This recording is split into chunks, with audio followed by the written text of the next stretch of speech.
As principais tendências que transformam a realidade das pessoas e das empresas. Está no ar o podcast Lab de Tendências, da Casa Firjan.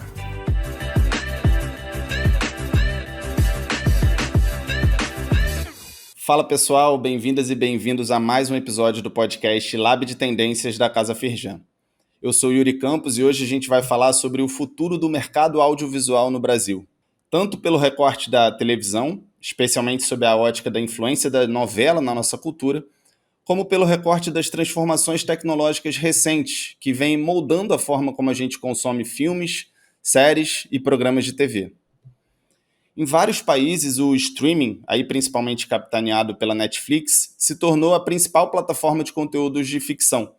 Mas esse não é o caso do Brasil, que conta ainda com uma audiência expressiva para a TV, principalmente por causa das novelas da Globo, que movimentam muito dinheiro em anúncio e têm o poder de iniciar e pautar conversas importantes da sociedade brasileira. Só para dar uma ideia, esse é um dado que eu peguei do livro da nossa convidada, um estudo da Kantar Ibope Média apontou que entre outubro e dezembro de 2022, as 5 novelas da Globo falaram em média com 144 milhões de pessoas diferentes por mês. Mas será que isso vai resistir aos avanços das plataformas digitais e a toda uma transformação no comportamento dos espectadores? O mercado de streaming no Brasil segue se renovando com novos modelos de assinatura, novas produções e a utilização cada vez mais eficiente dos dados dos usuários para produzir narrativas com apelo específico para públicos cada vez mais segmentados.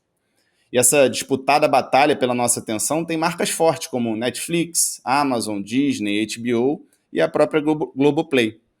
Todas concorrendo com a televisão linear e com outras formas de entretenimento, como as redes sociais, que podem tanto ser competição como complemento, funcionando como uma importante ferramenta de conexão e co-construção com o público. Afinal, como bem observou o CEO do SBT, José Roberto Maciel, mais do que nunca, falar com a audiência se tornou muito mais relevante do que falar para a audiência. Mas, então, o que isso significa para o mercado audiovisual como um todo no Brasil? Como a gente pode explorar a potência criativa que tem por aqui para consolidar esse setor não só no mercado interno, mas também internacionalmente? E quais são os impactos dessas novas tecnologias na forma como se produz e consome conteúdo audiovisual? E só para botar uma pimentinha a mais nessas discussões, isso tudo ainda vem em um cenário em que a inteligência artificial generativa ameaça roteiristas e até atores em termos de produção intelectual, direitos autorais e até no uso de deepfakes para substituir figurantes. Então, para debater sobre essas questões, estão aqui comigo a Rosane Schwartmann, autora, diretora e produtora com doutorado em comunicação e cinema na UF, assinou novelas e séries indicadas ao Emmy Internacional, todas pela TV Globo, tem também ampla experiência na direção de cinema e roteiro de séries para plataformas digitais e é autora de A Telenovela e o Futuro da Televisão Brasileira, lançado pela editora Cobogó em junho do ano passado. E aí, Rosane, tudo bem? Muito obrigado pela disponibilidade e bem-vindo ao Lab de Tendências. Eu que agradeço o convite. Obrigada. Também aqui com a gente o Leonardo Ed, presidente do Sindicato Interestadual da Indústria Audiovisual, o SICAV, vice-presidente da Firjan e fundador da Urca Filmes, por onde já produziu e realizou dezenas de séries de TV, filmes e conteúdos transmídia, com prêmios em festivais como os de Berlim, Guadalajara e Rio, além de ter sido produtor executivo do filme Tropa de Elite 2, a maior produção e bilheteria da história do cinema brasileiro e nosso sonho do ano passado, entre outros sucessos nacionais. E aí, Léo, tudo bem? Muito obrigado pela disponibilidade. Seja bem-vindo ao Lab de Tendências. Muito obrigado a vocês, é um prazer estar aqui. Agora, temos outras bilheterias que finalmente passaram Tropa de Elite, né? Minha Mãe é uma Peça, por exemplo. Então, tá ali entre as maiores. Tá entre as mais. Boa, obrigado por corrigir essa informação. Boa. Bom, eu queria começar com você, Rosane. Eu trouxe aqui alguns números bem impressionantes da audiência das novelas da Globo no final de 2022, mas queria que você falasse um pouquinho como que tem andado de lá para cá essa competição, se é que a gente pode chamar assim, né, entre a televisão e outras formas de consumir audiovisual, e por que você defende que mesmo com todas as transformações recentes na forma como a gente consome conteúdo, as novelas não estão perto de acabar. Eu acho que a gente não precisa falar só em competição, a gente pode falar na soma, né? O público, a audiência, enfim, o público é um só. E, na atualidade, a gente vê um ecossistema midiático de convergência de mídias e telas, de circulação de conteúdos e de deslizamento de conteúdos entre janelas e mídias, e é uma circulação de profissionais. Eu gosto de lembrar que essa circulação de profissionais entre, por exemplo, o cinema e a televisão existe desde o início da televisão. Ali a Bahia tem um doutorado, uma pesquisa interessantíssima, aliás, sobre isso, né? Mas eu acho que hoje a gente não pode, e aí, Léo, não sei se você concorda comigo, enxergar um conteúdo, um filme, uma novela, como algo que pertence a uma única janela ou uma única mídia, né? O público se some. Então, eu vou dar aqui um exemplo. A hashtag Vai na Fé, por exemplo, teve 3,3 bilhões de visualizações no TikTok durante a novela. O que isso significa? Que tem gente que foi impactado pela novela e que talvez nunca tenha visto a novela no ar. No ar, eu digo na TV aberta. Né? Pode ter gente, por exemplo, que consome a novela por trechos no Globoplay, que também nunca viu a novela na TV aberta. Escolheu consumir, por exemplo, um certo núcleo no Globoplay. Então, a gente está vendo novas formas do que eu chamo de espectatorialidade, que a gente tem que levar em conta. Mas eu acho que a novela permanece relevante ao longo desses mais de 70 anos enquanto ela fizer parte da nossa cultura. E aí, enquanto ela fizer parte da nossa cultura, vai ter hashtag no TikTok, sei lá o que vai surgir, pessoas que comentam ou assistem a novela pelo Twitter, ou na TV aberta, ou no streaming, nas plataformas digitais, onde for. A Maria Imaculata, que é uma professora da USP, que tem, enfim, uma pesquisa gigante sobre televisão, ela falou uma vez num debate que eu participei, que, por exemplo, muitas pessoas chegam para ela e falam assim, eu assisti a novela quando eu era criança com a minha avó, mas agora eu não assisto mais. Mas não importa, já faz parte da sua cultura.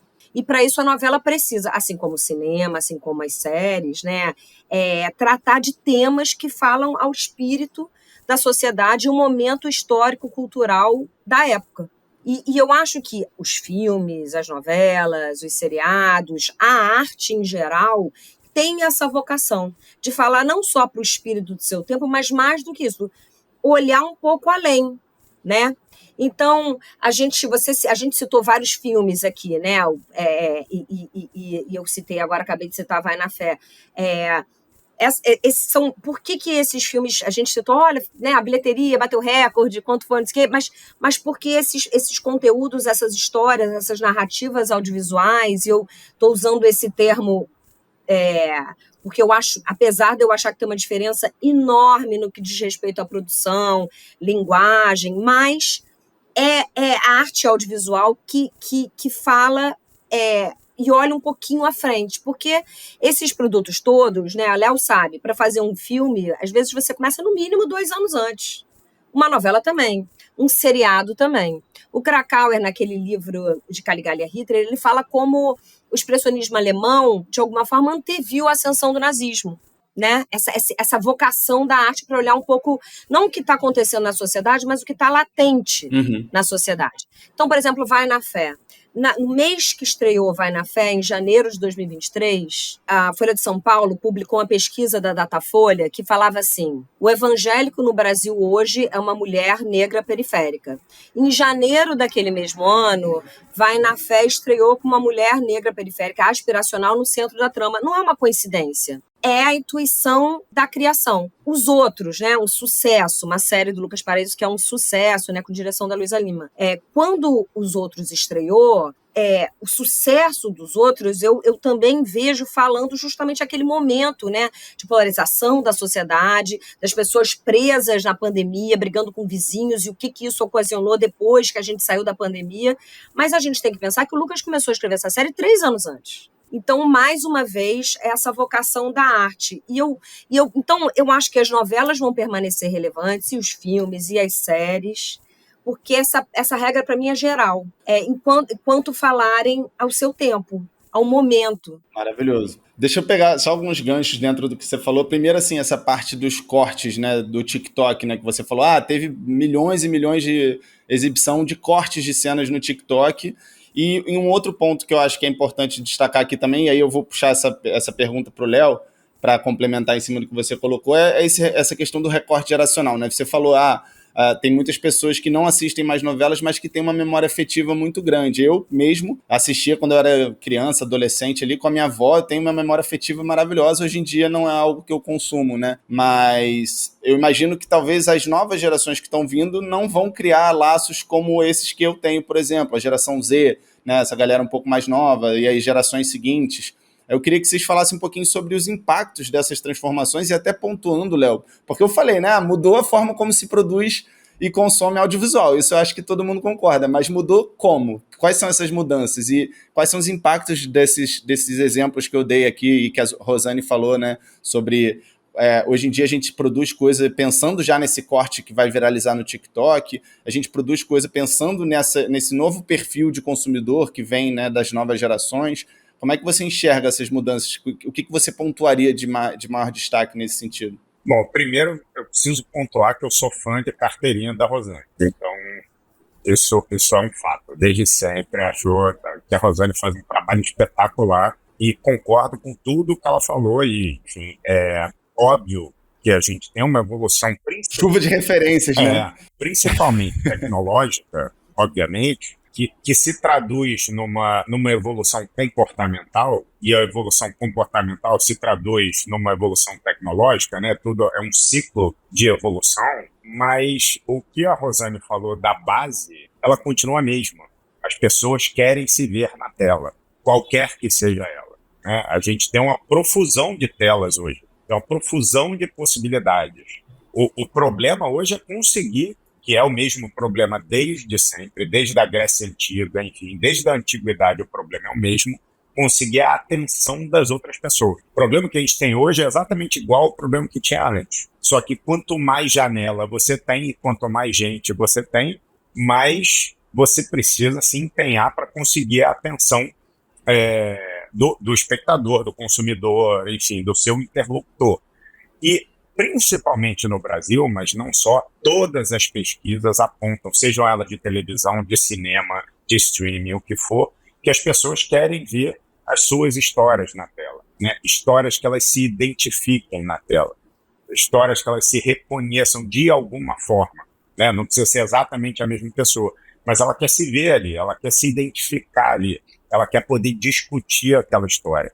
Saiu uma matéria, se eu não me engano, foi no Globo, falando sobre a geração Z, né? Que a geração Z está trazendo de volta o cinema brasileiro no TikTok, vendo os filmes, né, os conteúdos fracionados, trechos dos conteúdos, né? Obviamente, a gente tem uma geração, ou algumas gerações aí, que tem dificuldade de reter a atenção. Acabei de lançar no ano passado o filme Nosso Sonho, e nas primeiras exibições eu ficava desesperado, porque chegava para mim pela rede social as pessoas filmando a tela, né? Na nossa época, né, Rosane, isso era para ligar para o cinema e mandar tirar o telefone, enfim, pirataria e tal.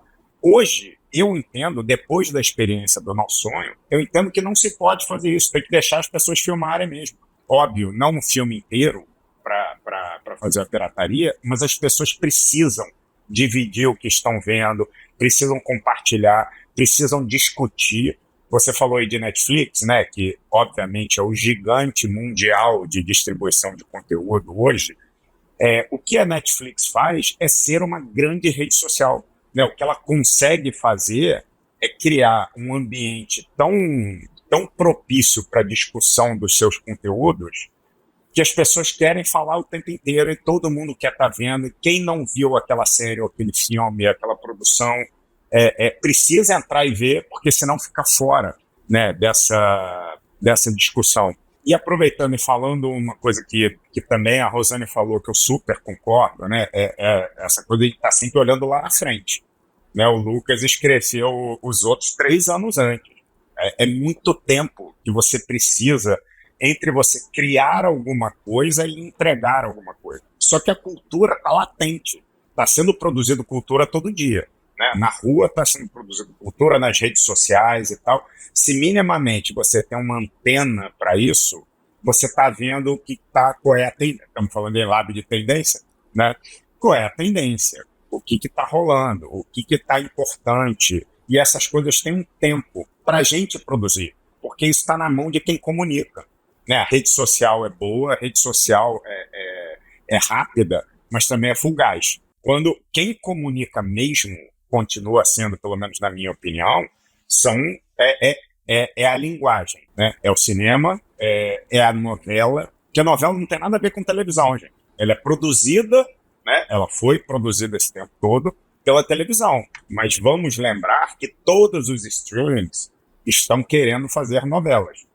Por quê? Porque a novela é uma linguagem que é nossa, né? A gente se reconhece, não só porque a gente tem esse histórico da TV Globo, por exemplo, que é a grande produtora de novela no mundo, não é só no Brasil, mas porque a gente se reconhece. Então a novela é fácil, é a nossa cultura ali, a novela influencia a nossa cultura e a novela, a base da novela, é a nossa cultura. Falando em tendências, uma das coisas que eu observo também, assim como, né, que vem sendo cada vez mais utilizadas é a questão dos dados, né? As novelas, até a Rosane fala isso muito no livro dela, que aliás nem parabenizei ainda, nem em off, nem em on, então vai agora aqui registrado, que é muito bacana seu livro, Rosane, eu terminei na semana passada, parabéns.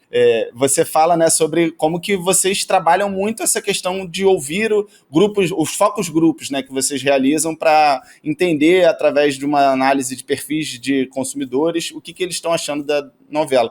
Isso, hoje em dia, com as redes sociais, abrangeu muito, né, tem o tal do social listening, que é você conseguir escutar e identificar insights a partir das conversas que estão sendo feitas nas redes sociais. Isso vale para a novela, isso vale para o filme. Por exemplo, né, um lançamento recente, O Nosso Sonho, que conta aí a história do Claudinho Bochecha. Certamente vocês fizeram muito social listening para ver como que está a impressão do público nas redes sociais sobre o filme.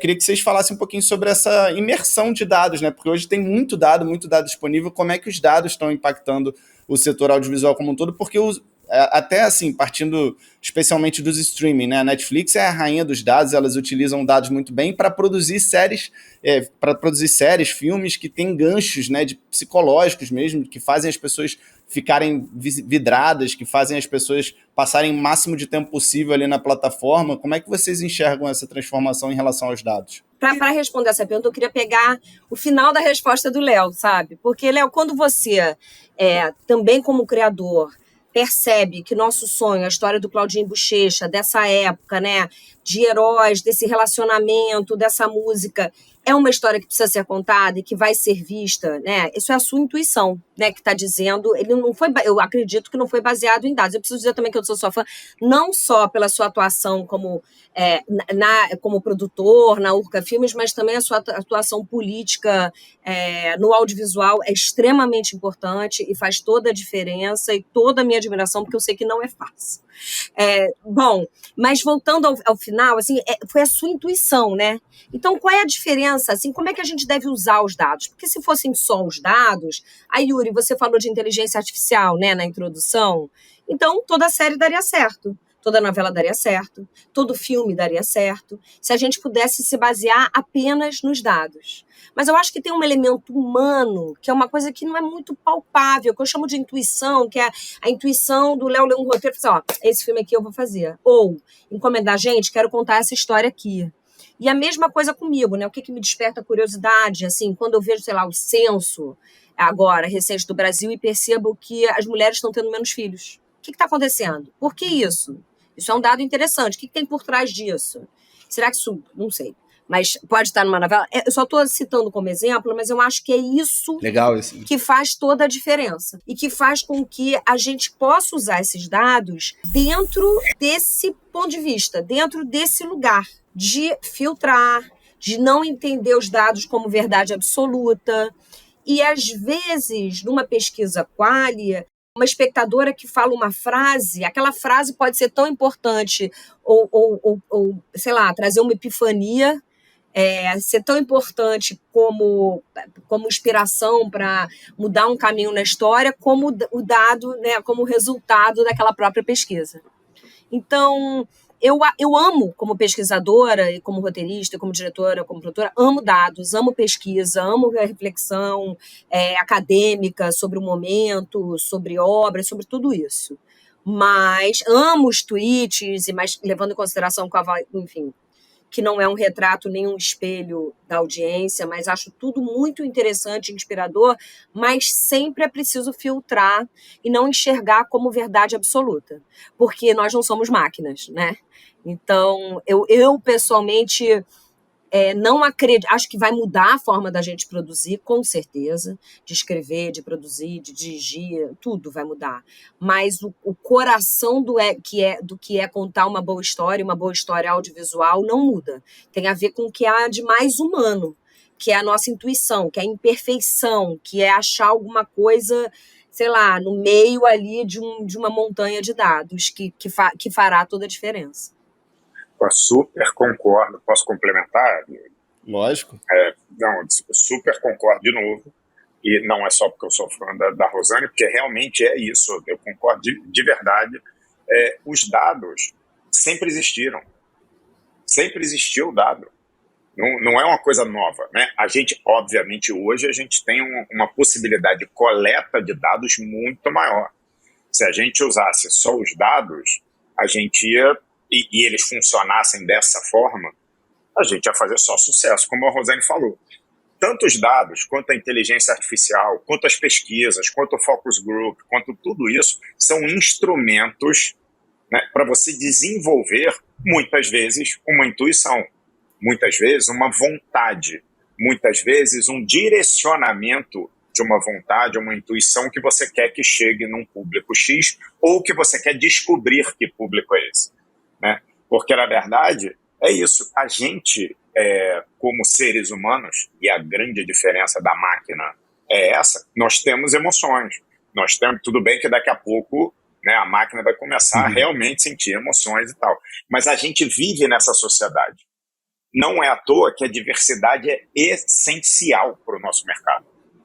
Não é só porque socialmente é importante, é essencial para a gente sobreviver.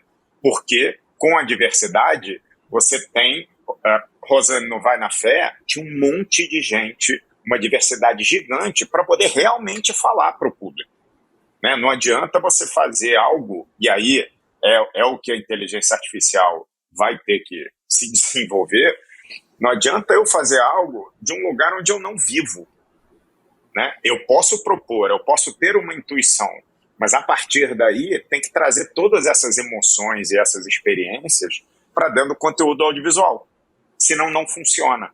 Né? Um dado pode me dizer, naquele território X funciona comédia. 98% das pessoas que viram comédias gostaram. É um bom dado. Né? Se eu fizer uma comédia para ali, eu tenho uma chance de acertar. Mas que comédia é essa? Que linguagem é essa? Que personagens são esses? Que formato é esse? Então, a comédia pode ter 7 minutos, que é um formato que super está fazendo sucesso hoje, né, principalmente por conta da evolução tecnológica, e pode ser um longa-metragem, né, pode ser uma série. Então, tudo isso é instrumento para você conseguir chegar mais longe, que é o nosso maior objetivo, que é comunicar. Legal.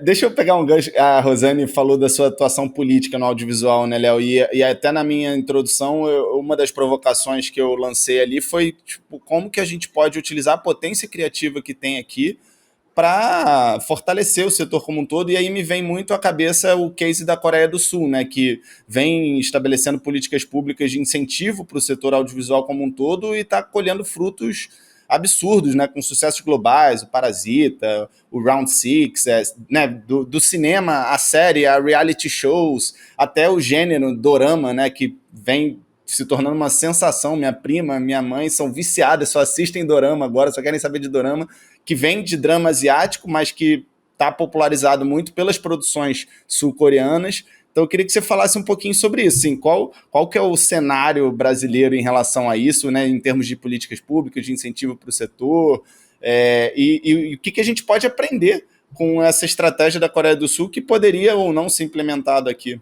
Bom, a primeira coisa é que a gente tem que prestigiar e valorizar o que é nosso. Por exemplo, temos as novelas, já que estamos falando de novela, as novelas exibidas em mais de 100 territórios, as novelas da Rosane, né? A gente até comentou. Em todo lugar do Absurdo. mundo, as novelas brasileiras são exibidas, são sucessos, são copiadas. Portugal hoje faz grandes novelas a partir... E tem penetração cultural, né? das novelas brasileiras e de profissionais brasileiros que foram importados para Portugal para desenvolver novelas. Então, assim, a gente tem prestigiar e valorizar e priorizar a nossa cultura e o que a gente faz é a primeira coisa. Foi isso que a Coreia fez, por exemplo. Né? Ninguém falava coreano no mundo. Não é que as pessoas falem agora, mas todo mundo assiste os conteúdos em coreano. Enfim, dublado não, legendado e tal, Sim. mas assistem, escutam. Virou uma coisa natural. E a Coreia expôs em tudo que ela fez a cultura dela. Né? Parasita é uma casa coreana, de uma classe média coreana, enfim. Está falando da Coreia, não está falando dos Estados Unidos, não está falando da Rússia, não está falando, enfim, do Brasil. Está falando da Coreia. O caso da evolução coreana, né, do Hallyu coreano lá, que eles chamam, primeiro começou na década de 90.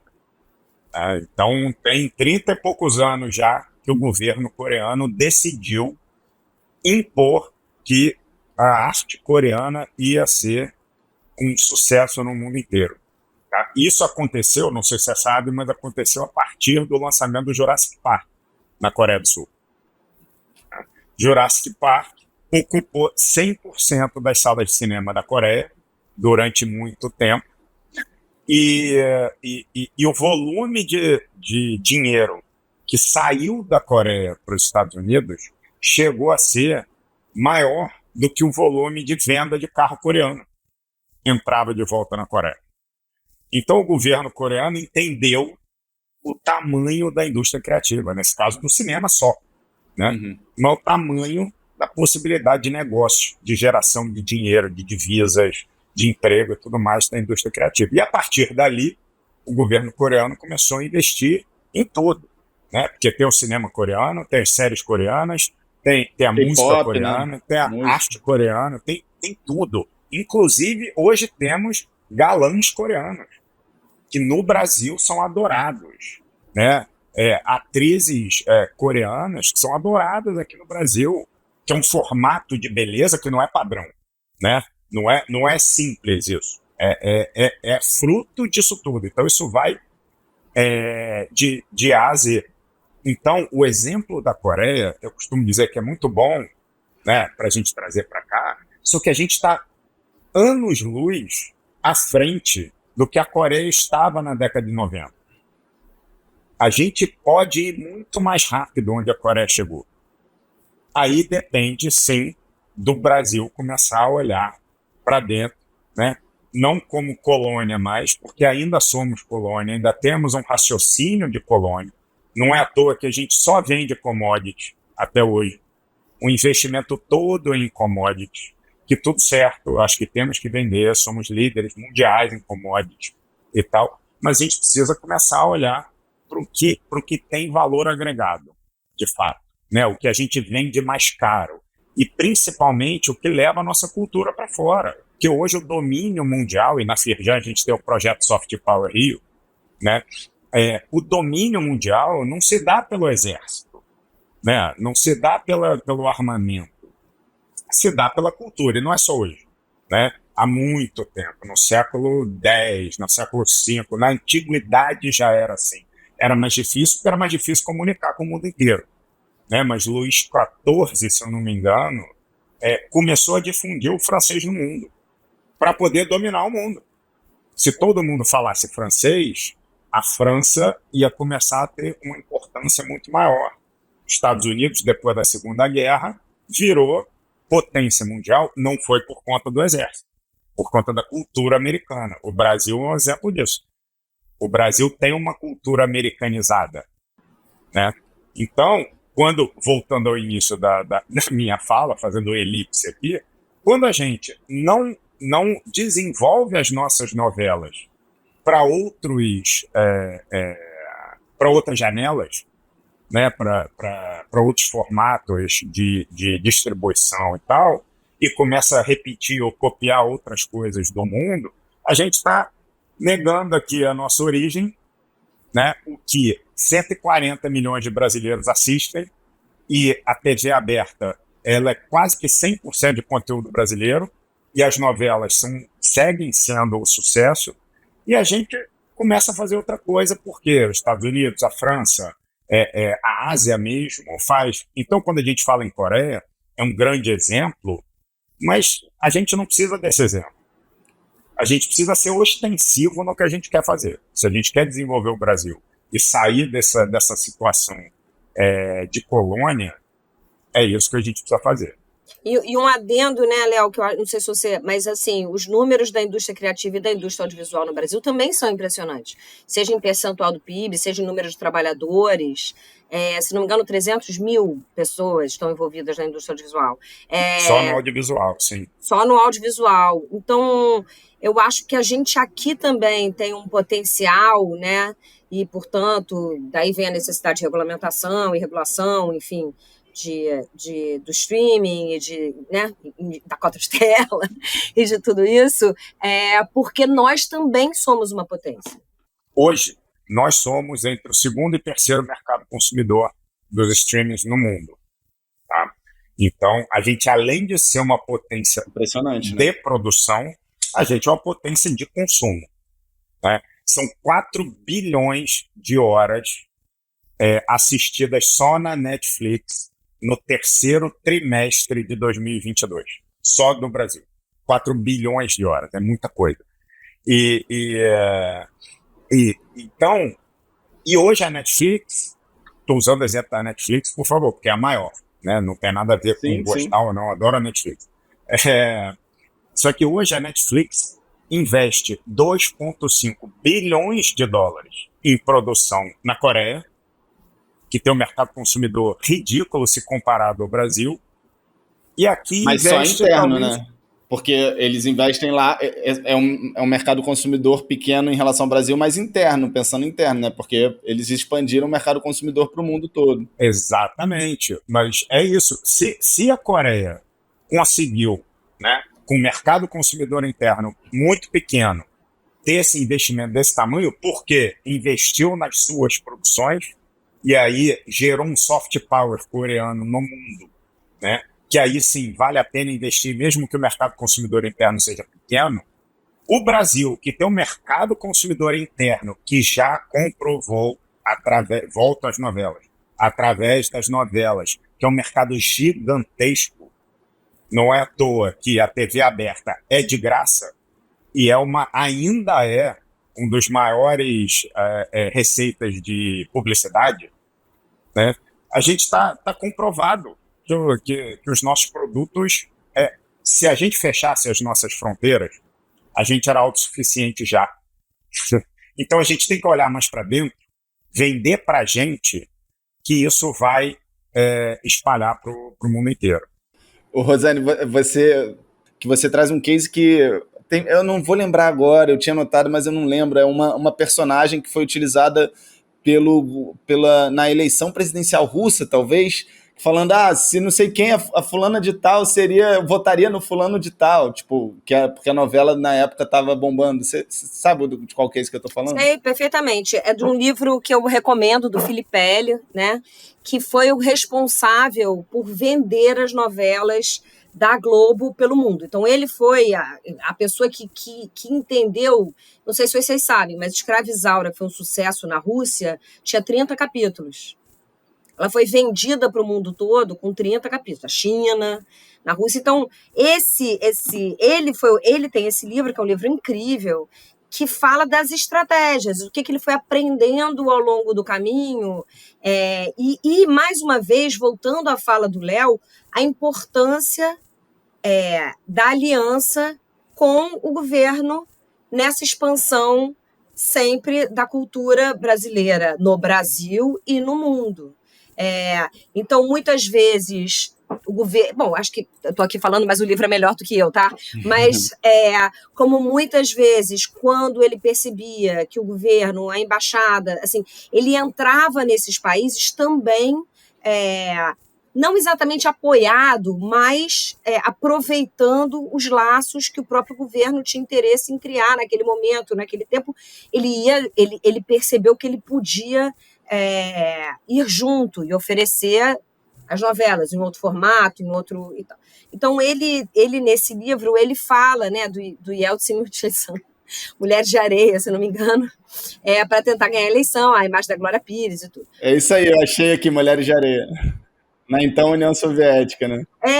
É incrível, é incrível. E ele tem outros exemplos, assim, que tornam o livro delicioso de ler, sabe? É, mas eu acho que isso que o Léo estava falando é tão importante, né? A gente entender o nosso potencial, entender o nosso poder de negociação e pedir não só percentual de produção, mas também proeminência dessas produções, né? Dentro dessas plataformas e na circulação desses conteúdos, do nosso conteúdo, né?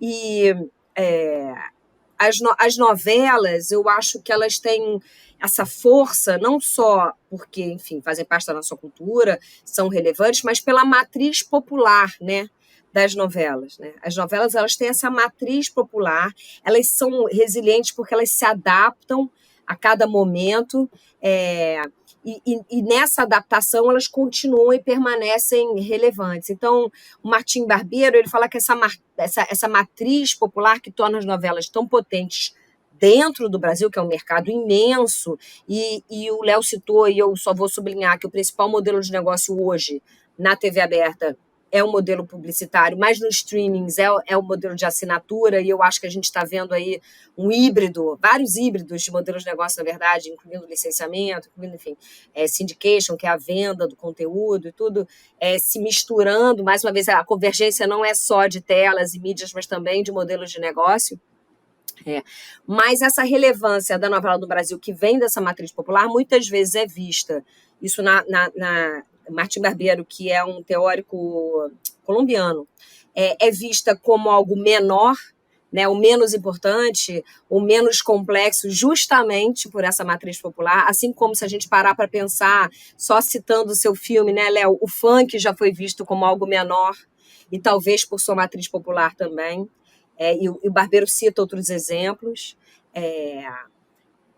mas essa força, quando ela viaja e vai para fora, né? A gente fala da nossa aldeia, mas a gente fala para o mundo, né? Citando agora já, a gente pode pensar que essas novelas, com essa força, fazem tanto sucesso e são, enfim, inspiram também outros países a fazerem novelas, porque elas também falam do que é profundamente humano e, mais uma vez, do espírito do tempo, né? E do espírito da atualidade, que não é só sobre o que está acontecendo no momento histórico-cultural no Brasil, mas muitas vezes para o mundo também. Perfeito. Só para resgatar aqui o que eu tinha falado, eu achei a nota, o destaque era da campanha do Yeltsin, na antiga União Soviética, que dizia: se pudesse, Glória Pires votaria em Yeltsin. Isso. É incrível. Ele dá muitos exemplos, assim, né? E a gente também, a Avenida Brasil, né? Parou tantos países para o seu último capítulo. Eu acho que a gente tem aí uma potência nas novelas, mas eu diria que em todas as nossas narrativas, né? As histórias brasileiras. E queria pontuar também uma coisa que o Léo falou e que eu acho muito importante, a importância e a riqueza de buscar cada vez mais diversidade, representatividade para essas histórias. E não é só... E às vezes, quando eu vou falar sobre isso e falo sobre Vai na Fé como exemplo, ou, né, Nosso Sonho, ou outros, né, enfim, no cinema, na televisão, nos seriados, na plataforma de filme, é porque eu acho que, mais uma vez, fala ao espírito do nosso tempo, né? A gente quer ver, a gente precisa ver. Então, além do lado ético-moral, eu diria que tem um lado comercial, que é o público quer se ver, como o Léo falou, né? Vamos para a nossa dica de ouro. E aí, pessoal, eu queria agradecer demais a participação de vocês e queria pedir as considerações finais e uma dica de conteúdo. E nas considerações finais eu queria que vocês apontassem aí para onde que vocês enxergam que o audiovisual brasileiro está indo, qual que é o futuro do audiovisual brasileiro, né, que é o tema central aqui da nossa conversa. Meu Deus, vamos lá. Eu acho que, para mim, o futuro, eu sempre... Tem sempre aquela legenda, né? Você botou Rosane, roteirista, diretora, produtora, mas eu sempre gosto de dizer que eu conto histórias, e é isso que eu sempre quis fazer, é o que eu faço, e E eu acho que essa é a nossa força, sabe? As histórias que a gente conta. O cinema tem uma linguagem bem diferente da novela, e eu acho que isso afeta ou é feito, né, ao contrário, da forma que é produzido, do tempo de produção, enfim, até do dispositivo, né, cinematográfico, que é diferente de assistir na televisão, mas eu vejo cada vez mais aí nessa convergência de mídias e telas a força do nosso conteúdo, das nossas histórias, é isso que permanece, né? Minha filha outro dia estava vendo um filme no celular. Esse mês, por exemplo, são 50 anos da Sessão da Tarde. Desde 2020, 91 filmes brasileiros passaram na Sessão da Tarde. Eu procurei esse dado, junto à Globo Filmes. E entre os 10 filmes mais vistos desde 2020, 2 são brasileiros, né? Um Trapalhões e o Tainá. Minha Mãe é uma Peça foi o filme mais visto de 2023. E no dia que Um Tio Quase Perfeito 2 foi exibido na Sessão da Tarde, ele fez mais público que o Coringa na Tela Quente. Então, a gente tem que... Eu só falei esse exemplo porque a gente está falando muito da circulação, principalmente entre cinema e televisão, e infelizmente não tem os dados do streaming, porque eles não divulgam. Mas eu tenho certeza, quando aparece, que também, né, mais uma vez, Netflix, porque é a grande plataforma de streaming que a gente tem no Brasil, sempre que está lá, né, a lista dos 10 conteúdos mais vistos, tem sempre conteúdo brasileiro e muitas vezes também novela, né? Esses conteúdos estão lá. Então, eu acho que não importa a tela, não importa a janela, não importa a mídia, são as nossas histórias, e enquanto elas fizerem parte da nossa cultura, forem relevantes, e um ingrediente é esse, né, que o Léo falou, que é, obviamente, a diversidade, mas eu acho que o número de produções, né, quanto mais, com um olhar mais prismático sobre o nosso país, sobre o nosso Brasil, e quanto mais janelas, e daí a importância, e por isso, mais uma vez, eu agradeço o Léo, né, da política audiovisual, a gente tiver para conseguir falar com o nosso público, né, para o nosso público assim, poder assistir essas janelas, né, nessas janelas todas, o nosso conteúdo melhor. Na verdade, eu acho isso imprescindível para a gente poder refletir sobre quem a gente é como nação, inclusive. Isso é dica de conteúdo. E aí, eu quero 2. A primeira é seu livro, por favor, e a segunda... sim, meu bom. Meu livro, eu devia... bom, mas não é filmado, né? Cadê o livro para levantar, mostrar? Mas pela Cobogó, é um livro que pensa muito sobre a novela, né, o objeto de estudo, mas fala em geral do audiovisual. Obrigada, Yuri, por ter lido e mencionado o livro aqui. Tudo bem, dica 1. A dica 2 eu já nem sei, mas uma coisa interessante que eu estou lendo agora, por um acaso, é a biografia do Gilberto Braga pelo Maurício Sticer. E olha que interessante, né? O Gilberto Braga entrou na televisão através do Daniel Filho, que é uma figura que circula muito entre o cinema e a televisão, e o primeiro supervisor de texto dele foi o Domingos de Oliveira. Então, a gente vê aí que existe, né, esse deslizamento de profissionais e de conteúdo, e eu acho que isso influencia também nas narrativas e nas histórias, e de uma forma extremamente positiva. Boa, obrigado, Rosane. Léo, futuro do audiovisual no Brasil e uma dica de conteúdo. Olha, eu vou tomar a liberdade de copiar e colar o que a Rosane falou para mim também, tá? Super. Não, acho que o futuro do audiovisual, no fim das contas, para mim, é igual ao passado. Tá? Tentando resumir um pouco o que a Rosane falou, a gente está contando histórias, e as pessoas querem ou não escutar as nossas histórias. Seja por quem nós somos, seja pelas histórias em si, seja pela forma que a gente conta, enfim, da forma que for. De novo, desde o início dos tempos, né, sei lá, das pinturas rupestres e por aí vai, da Grécia Antiga, dos grandes filósofos, seja lá o que for, tudo é comunicação, né? São 2 pessoas se comunicando. Aí começa a ser uma pessoa comunicando para várias. E hoje a gente consegue se comunicar, ou tem um potencial de se comunicar, com pelo menos, se eu não me engano, são 5 bilhões de pessoas no mundo que têm algum tipo de aparelho celular ou smartphone. São 5 bilhões de devices no mundo. Então, a gente consegue, com um clique, estar disponível, eu estou generalizando, tá, por favor, gente, mas para essas pessoas todas. Agora, resta chamar a atenção, que, de novo, desde sempre, é o nosso desafio também. Então, se a gente tem, como é que a gente cumpre esse desafio? Como é que a gente atravessa esse desafio? Que é o marketing, né? A distribuição, o canal de distribuição, e aí a gente precisa do governo, do Estado, como a Rosane bem falou. O Estado brasileiro precisa defender os produtos brasileiros, como os outros fazem. Os Estados Unidos defendem os produtos americanos desde sempre, assim, é muito melhor que qualquer outro país no mundo, né? Porque a gente precisa chegar, né? Não adianta a gente produzir, não adianta ser as melhores histórias se não estão disponíveis pro outro lado, para quem está escutando, né? Para quem vai comprar, para quem vai consumir, para quem vai fruir dessa história. A outra parte disso, que a gente não precisa de ninguém, né? É a nossa criatividade, é o nosso coração, a nossa cabeça, nossos braços, né? Porque o Brasil tem algo que poucos países no mundo têm, é essa diversidade. É um país continental que tem todo tipo de história em todos os tipos de territórios. Então a gente tem história aqui, eu quase arrisco dizer, que é infinito. Hollywood já passou por 2 crises graves de criatividade, de diversidade de história. Uma ali pelos anos 60, 70, depois 90. Não é à toa que se for listar os diretores, e hoje diretoras também de Hollywood, você tem uma diversidade muito grande ali.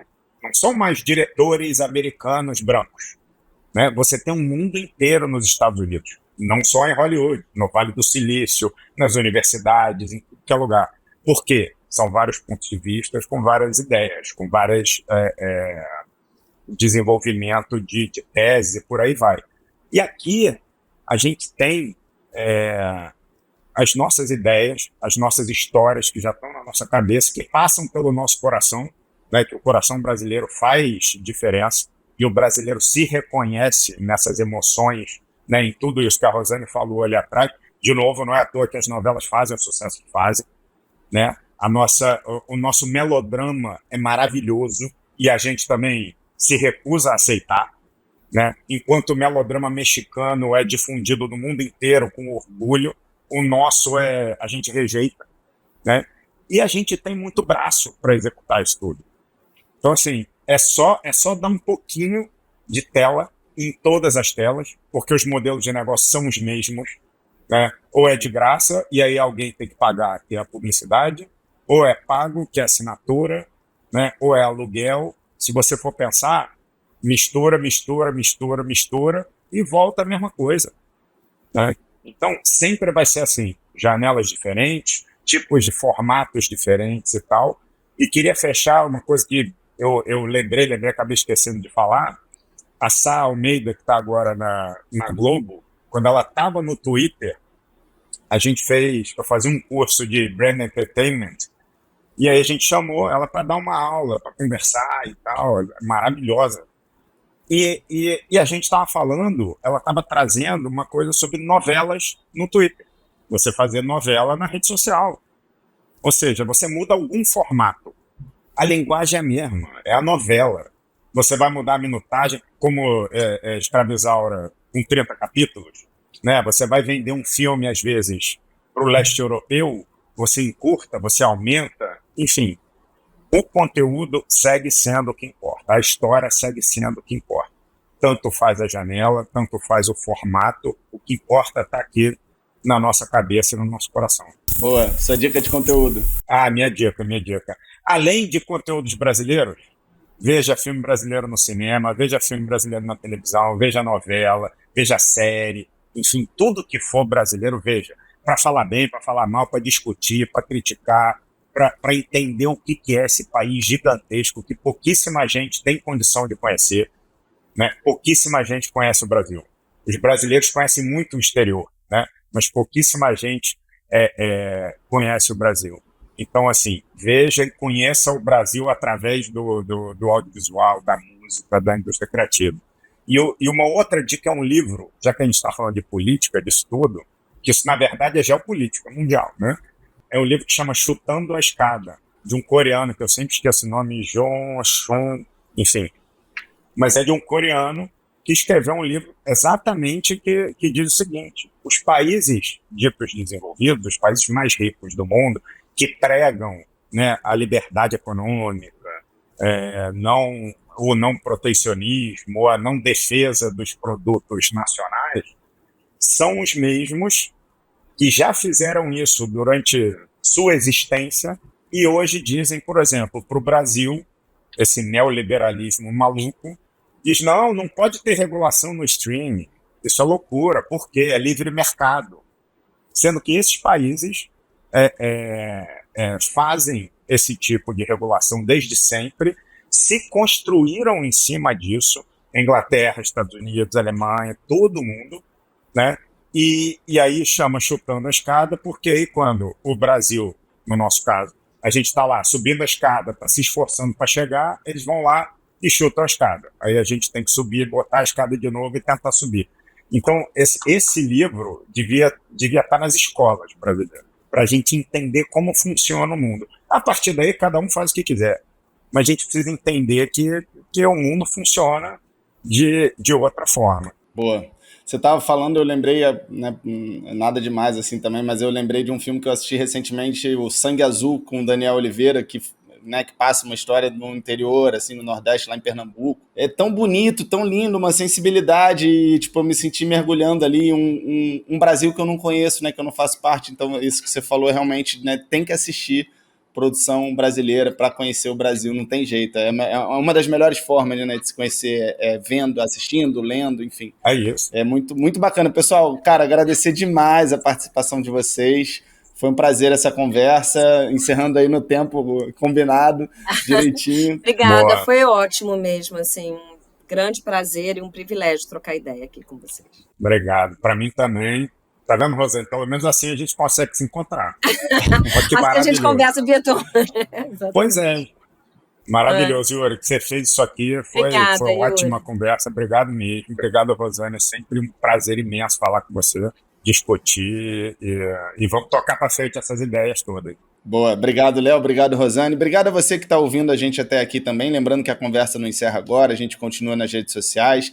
Não deixem de seguir a gente no Instagram, o @CasaFirjão, onde a gente mantém a programação da casa sempre atualizada e compartilha muito conteúdo relevante. Se você quiser falar direto comigo, eu estou no LinkedIn, é Yuri Campos. Não deixe de também seguir esse programa, o podcast Lab de Tendência, na sua plataforma preferida. E se você gostou do papo, por favor, deixe uma avaliação de 5 estrelas no Spotify ou uma curtida onde você estiver ouvindo, porque isso é muito importante para que a gente possa se dedicar cada vez mais na produção dos episódios. Obrigado e até a próxima.